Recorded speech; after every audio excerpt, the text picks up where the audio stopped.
झारखंड पनोत बेनाव काना बिहार खन हटिंग काते 2000 सेरमा मेनखान नुआ झारखंड बेनाव रे अडेकान अगुआन आर हुलगरिया कुआ मारग एने मेना आकादा उनको हुलगरिया कुआ जोस तोहे काना जे पनोत बेनाव लेनखान के आदिवासी को आकुआ लय लाक्चर जाति हासा सानाम को बांचा दाड़ा ओना लेगिते हुलगरिया आर आंदोलन को कुरुमुटु लेदा को आर उनको आंदोलनकारी को चेहा को लेगिते झारखंड सीएम हेमंत सोरेन नित कमी हरा को सापड़ा लेदा जहां होतेते आंदोलनकारी को सरकार पहाटा खड़ा मन को एमा को दाड़ीमा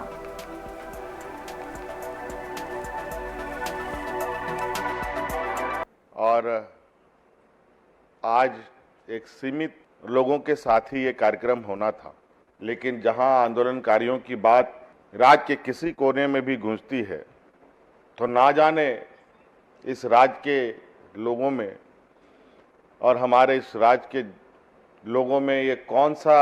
तार जुड़ा हुआ है कि ये खबरें आग की तरह फैलती है और लोग चींटियों की तरह बाहर निकलते हैं। और नतीजा ये हुआ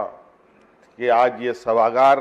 तो छोड़िए, इस बिल्डिंग में भी लोग नहीं आ पा रहे, इतने लोग यहाँ पहुँच चुके। चलिए कोई बात नहीं, हम ऐसे ही चलते रहे हैं और ऐसे ही मैं ईश्वर से प्रार्थना करूँगा कि हम यूं ही चलते रहें। पेंशन में ज़्यादा ठगीदार में पेंशन चला जा रहा है,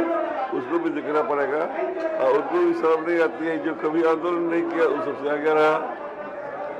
आगे ही नहीं रहा, पेंशन भी नहीं लिया और उतना ही नहीं कर रहा है और दूसरे को भी दिलाने का बात भी करता है। और जो आंदोलन किया उसको कोई नहीं उठता है। ये सब बात है, गड़बड़ियाँ चल रही हैं। अब इसको भी संभालने का काम हम ही लोग का है।